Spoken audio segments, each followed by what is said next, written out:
In this vast world of economics, there emerges a concept known as financial markets. Imagine a bustling marketplace, but instead of fruits, vegetables, and other tangible goods, people are trading financial assets. That, in essence, is what we're delving into today. A financial market is an institutional arrangement that allows for the transfer of funds from those who have an excess of available funds to those who are in need of funds. These markets act as a conduit, guiding savings generated within an economy into profitable investment avenues for industries, businesses, and governments. Think of it as a financial superhighway, connecting savers to borrowers and making the economy run smoothly.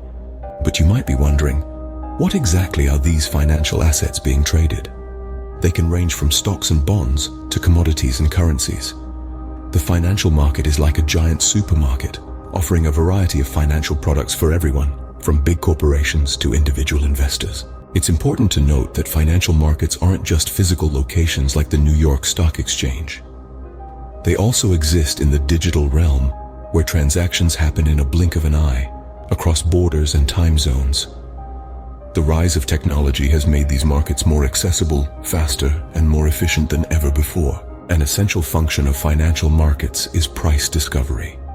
They help determine the price of these financial assets based on supply and demand. This pricing mechanism plays a crucial role in informing investment decisions and allocating resources within the economy. Now, financial markets aren't just about buying and selling. They also provide a platform for raising capital. For instance, when a company issues shares or bonds, it's essentially borrowing money from investors with the promise of future returns. This process, facilitated by the financial market, allows businesses to grow and innovate, ultimately driving economic development. To put it simply, financial markets are the lifeblood of the economy. They facilitate the flow of funds, enable the pricing of assets, and provide a platform for raising capital. Without them, the economic landscape would look vastly different, and not in a good way. So, what have we learned today? We've dived into the concept of financial markets, understanding them as institutional arrangements that channel savings into investment avenues. We've explored the variety of financial assets traded in these markets, from stocks to currencies. We've discussed the crucial role of price discovery and how financial markets provide a platform for raising capital. And finally, we've acknowledged the indispensable role that these markets play in the smooth functioning of the economy. Remember, the world of finance is a complex web, but with a little patience and curiosity, it can be unraveled. So the next time you hear about the stock market or bond market, you'll know that they're part of this larger, intricate system known as financial markets. Ever wondered about the different types of financial markets? Well, let's unravel this financial mystery together. Financial markets are essentially of two types, the money market and the capital market. Now, these terms might sound a bit complex, but let's break them down into simpler, more digestible concepts. First, picture the money market. This is the market for financial securities with a maturity period of less than 1 year. Imagine a bustling marketplace where low-risk, unsecured, and short-term debt instruments are traded every day. These instruments are highly liquid, meaning they can be easily converted into cash. The money market is like a busy supermarket where you can quickly grab what you need and go. On the other hand, the capital market is a different beast altogether. It's not a quick stop at the supermarket, it's more like a long-term investment in a farm. In the capital market, facilities and institutional arrangements exist for the long haul. Here, long-term securities, which include both debt and equity, are raised and invested. This is where companies and governments go to raise funds for their long-term goals. So, you might be wondering, what sets the money market apart from the capital market? Well, there are a few key differences. One of the main differences lies in the maturity period of the instruments traded. In the money market, securities mature in less than a year. It's all about quick trades and immediate returns. But in the capital market, securities have a lifespan extending beyond a year, sometimes even decades. It's more about patience and long-term gains. Another difference is the level of risk involved. The money market is generally considered low risk because the securities are short-term. They can be quickly converted into cash, reducing the risk of value loss. However, the capital market is a bit riskier. The securities are long-term, and their value can fluctuate over the years.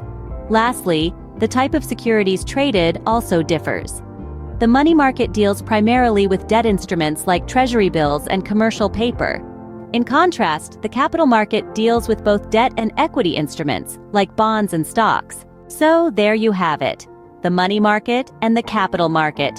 Two different financial arenas with their own unique characteristics and roles in the world of finance. Whether you're looking for a quick return or a long-term investment, these markets provide a variety of options to suit your financial needs. Why is understanding capital markets so crucial, you may wonder? It's because capital markets are the lifeblood of our economy, driving growth, innovation, and prosperity. They provide a platform for businesses to raise long-term funds, which in turn fuels economic development. Capital market instruments, the tools through which these funds are raised, have several distinctive features that make them an integral part of the financial ecosystem. Let's delve into these features one by one to gain a clearer understanding of their role and significance. Firstly, capital market instruments provide long-term funds. Unlike short-term funds that need to be repaid within a year, these instruments allow businesses to raise money that can be paid back over an extended period. This gives businesses the freedom to invest in long-term projects, such as infrastructure development or research and development, which can lead to sustainable growth. Secondly, these instruments require a lesser outlay. The unit value of these instruments is usually low, making them accessible to a wider range of investors. This democratization of investment opportunities not only offers individuals a chance to grow their wealth, but also increases the pool of available capital for businesses. Thirdly, the duration of capital market instruments is typically more than 1 year. This means that investors need to be willing to lock in their investments for a longer period. While this might seem like a drawback, it actually reflects the long-term commitment of investors, which can be a positive sign for businesses and the economy as a whole. Fourthly, capital market instruments offer liquidity. Despite their long-term nature, these instruments can be bought and sold on secondary markets. This provides investors with the flexibility to adjust their investment portfolios as per their needs and market conditions. Fifthly, while capital market instruments provide higher expected returns compared to short-term securities, they also come with lower safety. This is because the longer the term of the investment, the greater the uncertainty and, consequently, the risk. However, the potential for higher returns can make these risks worthwhile for many investors. In summary, capital market instruments are a vital cog in the economic machine. They provide long-term funds, require a lesser outlay, have a duration of more than 1 year, offer liquidity, and promise higher expected returns, albeit with lower safety.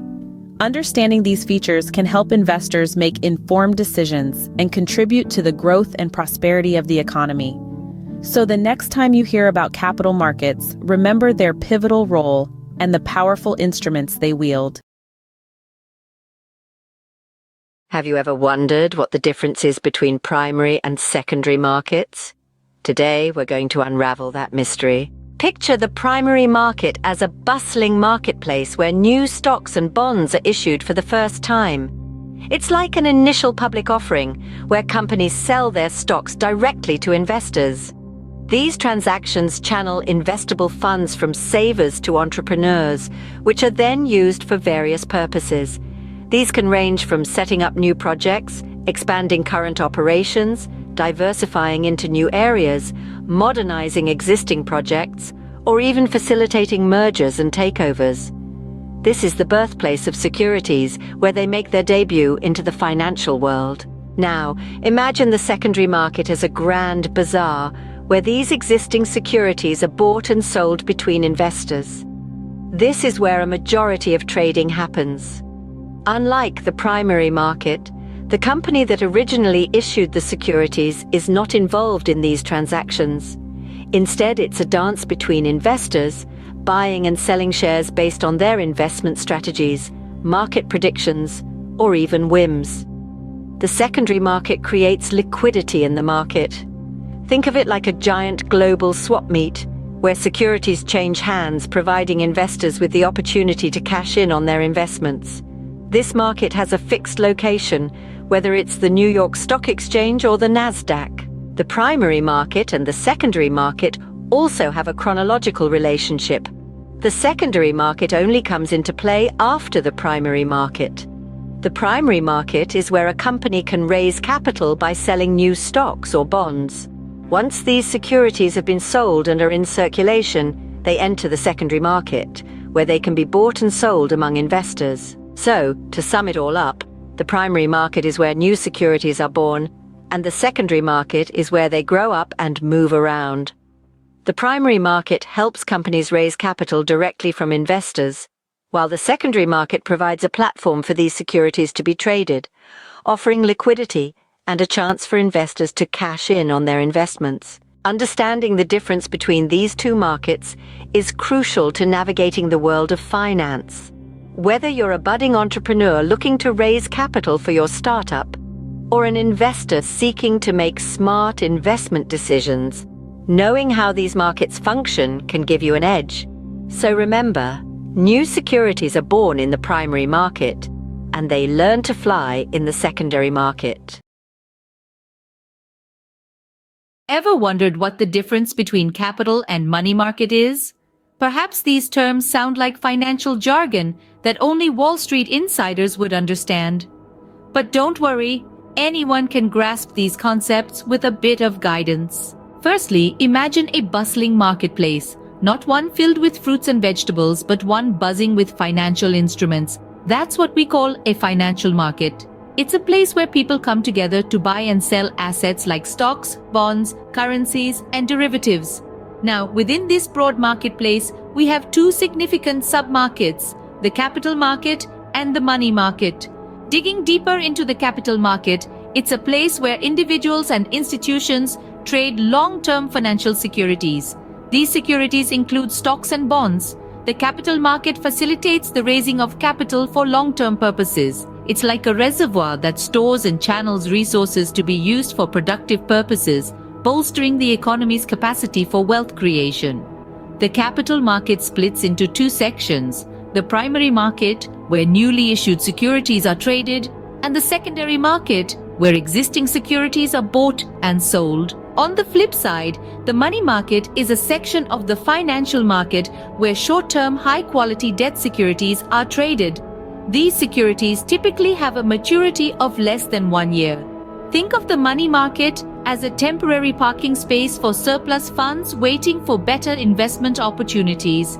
It includes instruments like treasury bills, commercial papers, and certificates of deposits. Now, you might wonder, why does this distinction matter? Well, it does, and here's why. Capital and money markets serve different purposes and cater to different types of investors.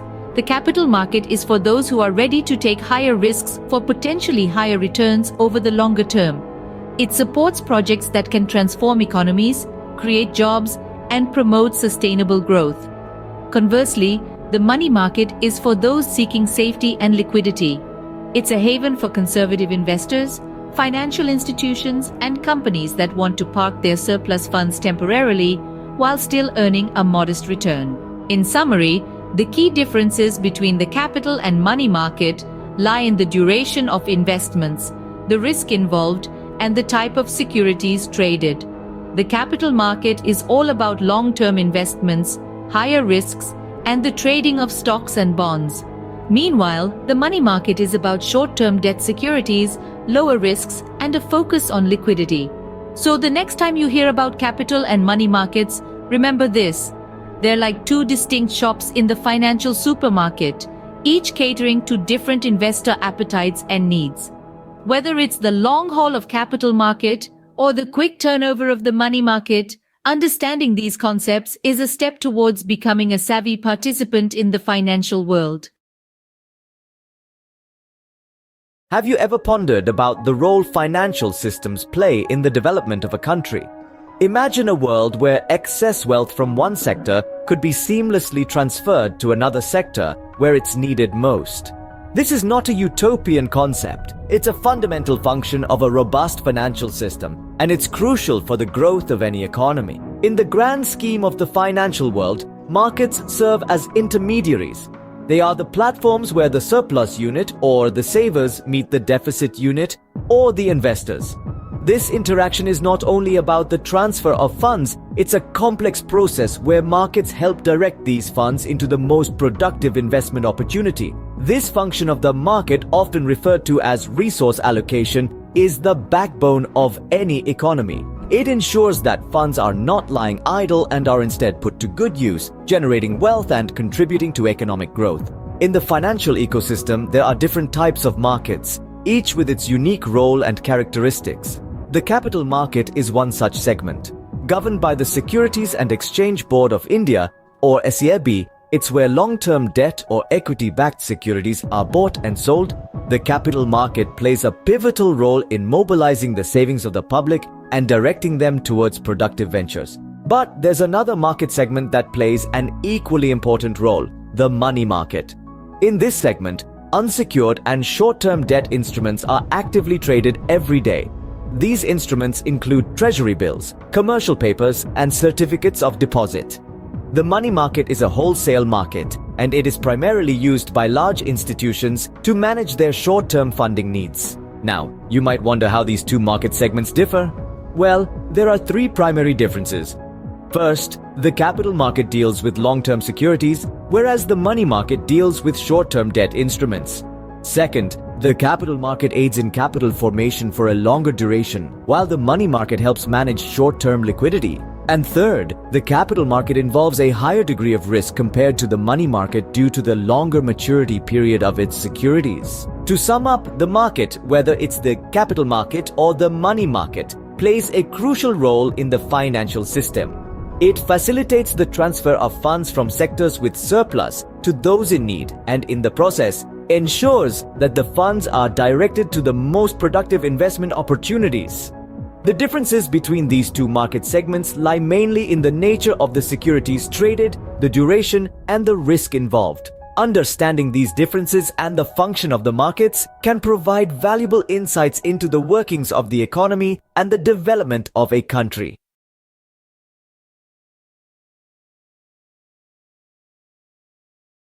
Have you ever wondered what the differences are between capital markets and money markets? Well, today we're going to delve into exactly that. First, let's talk about the function of these markets.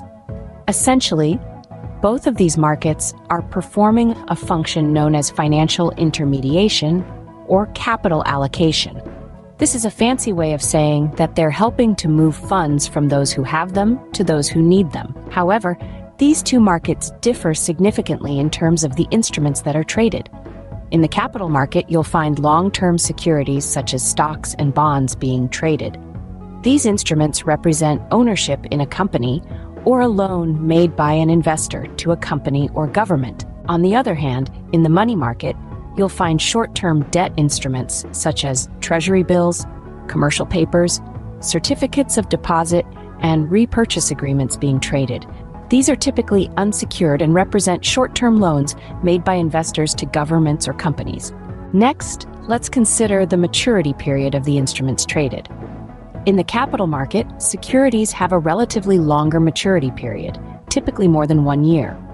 This means that the loan or investment is expected to be repaid or come to fruition over a longer time frame. The money market, however, is all about speed. Instruments traded here have a short maturity period, usually less than 1 year, often ranging from overnight to 1 year. This means that these loans or investments are expected to be repaid or come to fruition much more quickly. Finally, let's discuss risk and return. Investments in the capital market are generally associated with higher risk and potentially higher returns. This is due to the longer maturity period and market fluctuations, which can impact the value of the securities. In contrast, investments in the money market are considered relatively safer. This is because of the shorter maturity period and lower risk of default. However, it's important to note that because of this lower risk, returns are typically lower compared to the capital market.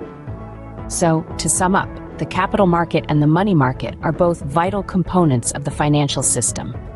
They perform the same basic function of financial intermediation, but differ in the instruments traded, their maturity periods, and the risk and returns associated with them. The capital market deals with long-term securities and is associated with higher risk and potentially higher returns. The money market, on the other hand, deals with short-term debt instruments and is considered safer, but with lower returns.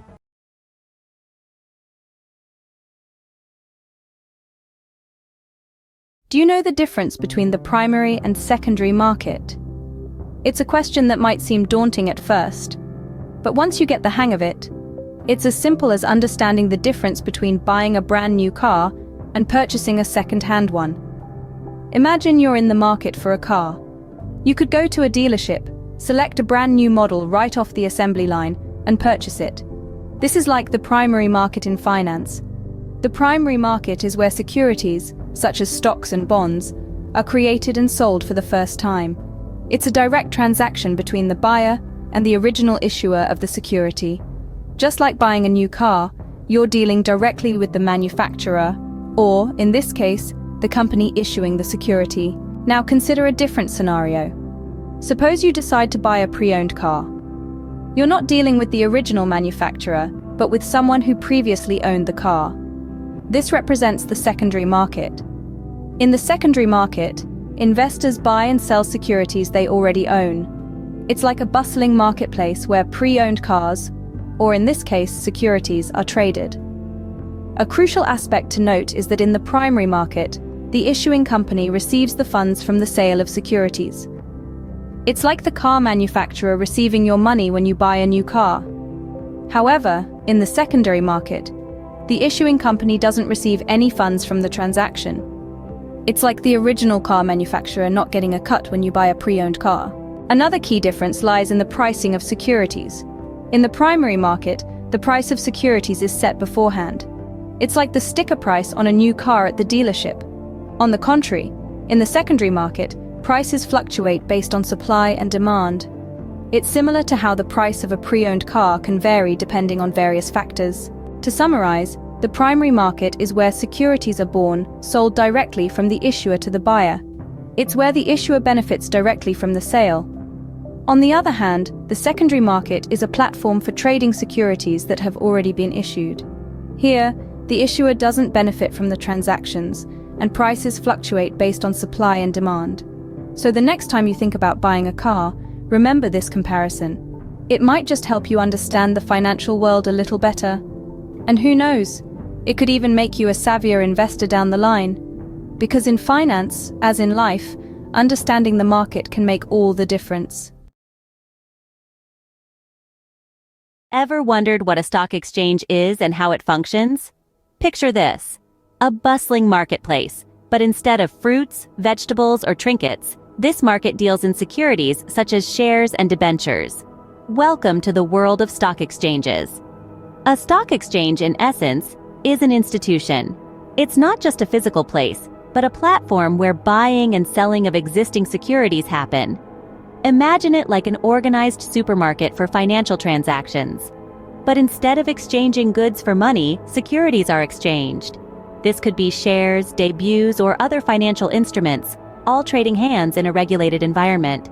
But why does a stock exchange exist? What functions does it serve? Well, it's not just a marketplace for buying and selling. It's a facilitator, a regulator, and a key contributor to economic growth. One of the primary roles of a stock exchange is to give liquidity and marketability to existing securities. What does that mean? Simply put, it ensures that securities can be easily bought and sold, providing investors with the flexibility to liquidate their investments whenever they want. Another function of a stock exchange is the pricing of securities. It's like an auction house where the highest bidder gets the item. In a stock exchange, the price of securities is determined based on their demand and supply in the market. This helps ensure a fair and transparent pricing process. But how do we know these transactions are safe? Here's where the stock exchange plays a crucial role. It provides safety of transactions. Every member of a stock exchange is regulated under the Securities and Exchange Board of India, ensuring that all dealings are well-defined and above board. A stock exchange isn't just about trading. It's a significant contributor to economic growth. By facilitating the exchange of securities, it mobilizes idle savings from individuals into productive investments, driving economic development. Furthermore, a stock exchange helps in spreading the equity cult. It promotes wider share ownership by ensuring that securities are accessible to everyone, from large corporations to individual investors. Lastly, a stock exchange provides scope for speculation, but in a restricted and controlled environment. This means that while investors can make educated guesses on price movements, the overall environment is controlled to prevent any manipulative or unfair practices. So, the next time you hear about the stock exchange, remember, it's more than just a marketplace. It's a facilitator, a regulator, and a driver of economic growth. It's an institution that helps transform idle money into productive capital, ensuring the safety of transactions and promoting wider share ownership. Trading on a stock exchange involves a structured process to ensure smooth transactions between buyers and sellers. The first step is selecting a broker who acts as an intermediary between investors and the stock exchange. It's essential to choose a broker who is a registered member of the stock exchange. Once a broker is selected, investors communicate their trading instructions, specifying the type of securities and quantity they wish to buy or sell. Upon receiving the investor's instructions, the broker proceeds to execute the trade on the stock exchange using various trading strategies and tools. After the trade is executed, the next step is settlement, which can be on a cash basis or a carryover basis.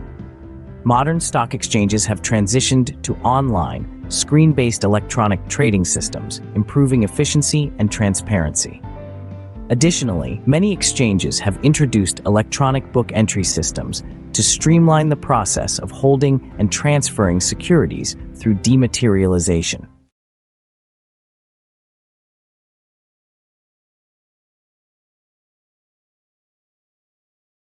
Ever pondered the process that keeps your shares secure and allows you to trade them electronically? It involves an intricate system with essential components: the depository participant, the investor, and the issuing company. Starting with the depository, think of it as a bank. But instead of keeping money safe, it safeguards securities like shares, debentures, bonds, and mutual funds. These securities are held in an electronic format on behalf of the investor. In India, 2 such depositories exist: the National Securities Depository Limited and the Central Depository Services Limited. The depository provides a suite of services. One of the primary services is dematerialization, often known as DMAT. This process converts physical certificates into electronic form. The reverse process, known as rematerialization or remat, converts electronic securities back into physical certificates. Other services include the transfer of securities, change of beneficial ownership, and settlement of trades done on an exchange connected to the depository. Then we have the depository participant. This entity opens the investor's account and maintains the records of the securities. The depository participant serves as an intermediary between the depository and the investor, facilitating the safe and efficient handling of securities. Next in line is the investor. This is you, the individual looking to deal in shares. As an investor, you need to open a DMAT account to trade shares electronically. Finally, there's the issuing company. This is the organization that issues the securities. The issuing company provides a list of shareholders to the depositories, ensuring the accurate recording and tracking of ownership. To sum up, the system works like a well-oiled machine. The depository, akin to a bank, holds securities in electronic form. The depository participant operates as the intermediary, opening accounts and maintaining records. The investor, that's you, trades shares electronically through a DMAT account. And the issuing company issues the securities and provides a list of shareholders to the depositories. All these components work together to make trading shares a secure and efficient process. Remember, in today's digital age, paperless trading in shares is not just a trend, it's a necessity.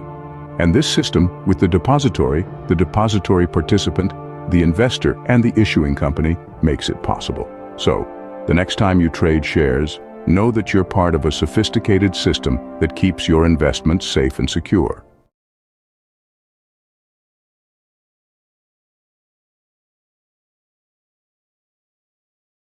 How well do you grasp the concept of SEBI and its role in the Indian securities market? Today we delve into the history and purpose of SEBI, the Securities and Exchange Board of India. This is a fascinating journey, one that takes us back to April 12, 1988, when the Indian government realized the need for a regulatory body to oversee the securities market. SEBI was born out of necessity, a solution to the growing complexities of the securities market. The Indian government established it as an interim administrative body. The primary goal? To promote orderly and healthy growth of the securities market and, most importantly, to protect the investors. Fast forward a few years to January 30th, 1992. SEBI underwent a significant transformation. It was no longer an interim body. It was given statutory status through an ordinance, which was later replaced by an Act of Parliament known as the SEBI Act, 1992. This act solidified SEBI's position as the regulatory authority of the securities market in India. So, what exactly does SEBI do? The objectives of SEBI are manifold, but they all revolve around a central theme: the well-being of the securities market and its investors. The first objective is to regulate the stock exchange and the securities market to promote their orderly functioning. This task involves setting rules and regulations, monitoring market activities, and ensuring compliance. Secondly, SEBI has a mandate to protect the rights and interests of investors and to guide and educate them. This educational role is crucial in a market where informed decision-making can mean the difference between profit and loss. Thirdly, SEBI strives to prevent trade malpractices such as insider trading. This harmful practice can shake investors' confidence and disrupt the market's fair functioning. By curbing such activities, SEBI ensures a level playing field for all market participants. Lastly, SEBI regulates and develops a code of conduct for intermediaries like brokers and merchant bankers. These codes of conduct and fair practices are essential for maintaining transparency and integrity in the market. In summary, SEBI's role in the securities market is multifaceted. From its establishment as an interim body in 1988 to its current statutory status, SEBI has played an instrumental role in shaping the Indian securities market. Whether it's regulating the stock exchange, protecting investor rights, preventing malpractices, or developing codes of conduct, SEBI's primary aim remains the same: to ensure an orderly, transparent, and fair securities market for all.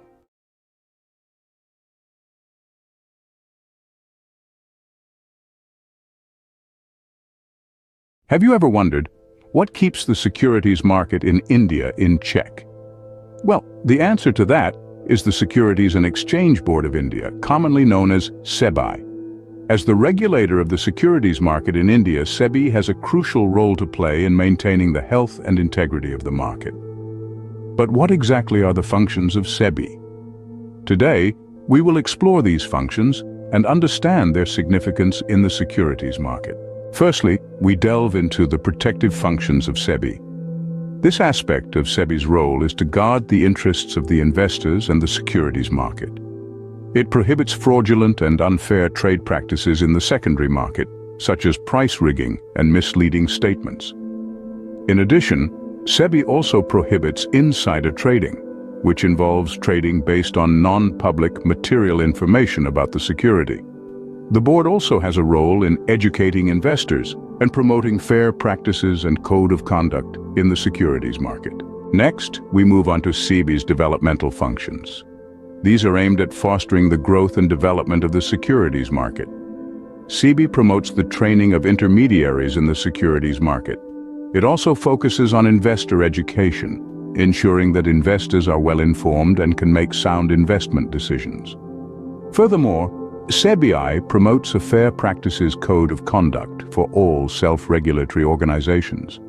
Conducting research and publishing information useful to all market participants is another important developmental function of SEBI.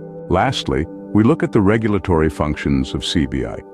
These functions ensure that the securities market operates in an orderly and efficient manner. SEBI is responsible for the registration of brokers, sub-brokers, and other players in the market. It also oversees the registration of collective investment schemes and mutual funds. Additionally, SEBI regulates stock bankers, portfolio exchanges, and merchant bankers. In conclusion, SEBI, through its protective, developmental, and regulatory functions, plays a crucial role in ensuring the smooth operation of the securities market in India. It protects the interests of investors, fosters the development of the market, and maintains order and efficiency. By doing so, SEBI contributes significantly to the stability and growth of the Indian economy.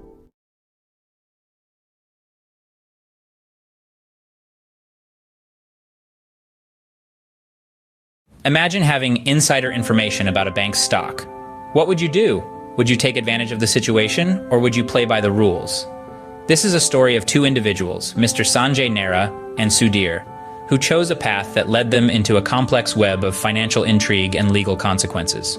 Mr. Sanjay Nehra held a prestigious position as the chairman of Taran Bank. The bank was a financial powerhouse, consistently earning impressive profits. Shareholders were more than satisfied, enjoying regular dividends and watching the market price of their shares steadily climb. In the midst of this prosperity, Taran Bank was on the verge of a significant announcement: the takeover of Veena Bank.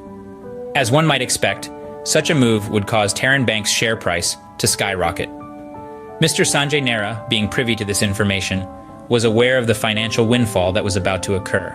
However, due to his position within the bank, he was barred from purchasing shares. Enter Sudhir, a wealthy friend of Mr. Nehra. With the promise of substantial capital gains, Mr. Nehra persuaded Sudhir to invest a hefty sum of 5 crores in Taran Bank's shares. As predicted, the share prices soared by 40% following the announcement of the takeover. Sudhir's investment ballooned to a whopping 7 crores, netting him a cool profit of 2 crores. Of this, he generously gave 1 crore to Mr. Nehra, keeping the remaining 1 crore for himself. However, this scheme didn't go unnoticed. The Securities and Exchange Board of India, or SEBI, detected this irregularity during a routine inspection and subsequent broker inquiries. Recognizing the breach of ethical and legal boundaries, SEBI imposed a hefty penalty on Mr. Sanjay Nehra. So, what's the takeaway from this tale of financial intrigue? It's a cautionary tale that underscores the importance of playing by the rules, even when the potential for massive gains seems too good to pass up. The SEBI, in this case, performed 2 critical functions: regulatory oversight and enforcement of securities laws. Their actions serve as a reminder that insider trading is not just ethically questionable, but it's also a punishable offense. In the world of finance, knowledge is indeed power. However, how we choose to use that power can have far-reaching consequences. So the next time you come across insider information, remember the story of Mr. Sanjay Nehra and Sudhir. It's a stark reminder that the allure of quick profits should never overshadow the importance of ethical conduct and legal compliance.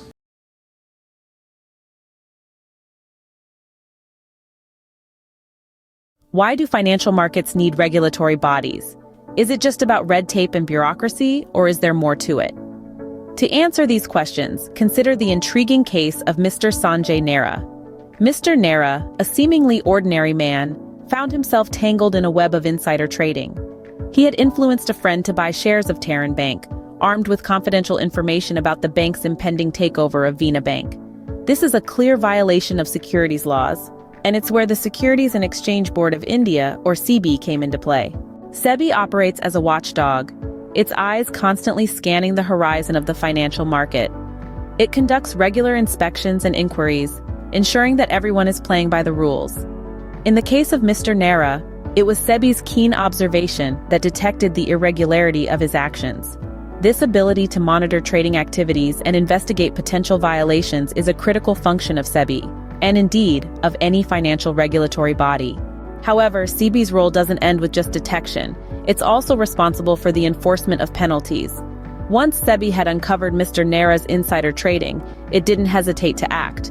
A heavy penalty was imposed on Mr. Nehra, a clear message to all that unethical practices like insider trading won't be tolerated. This enforcement of penalties is a crucial aspect of maintaining the integrity of the securities market. It keeps the playing field level, ensuring that no participant can gain an unfair advantage over others. This ultimately builds trust in the financial system, attracting more participants, including investors, and facilitating economic growth. So, to circle back to our initial question, why do financial markets need regulatory bodies? The answer is clear. They ensure compliance with securities laws, detect and investigate violations, and enforce penalties to maintain market integrity. They are not just about bureaucracy, they are vital for a fair and transparent financial system. The case of Mr. Sanjay Nehra illustrates this perfectly. His story shows how SEBI, through its regulatory oversight and enforcement of penalties, effectively safeguards the securities market. It's a testament to the importance of regulatory bodies in financial markets. To summarize, SEBI's functions shine through in the case of Mr. Nehra. First, its regulatory oversight detected the irregularity in Mr. Nehra's actions. Second, it enforced a hefty penalty, demonstrating that violations of securities laws will not go unpunished. These actions by SEBI uphold the integrity of the securities market and underscore the importance of regulatory bodies in financial markets. So the next time you think about financial markets, remember the story of Mr. Nehra and the crucial role of regulatory bodies like SEBI. They're not just watchdogs, they're the guardians of fairness and integrity in the financial world.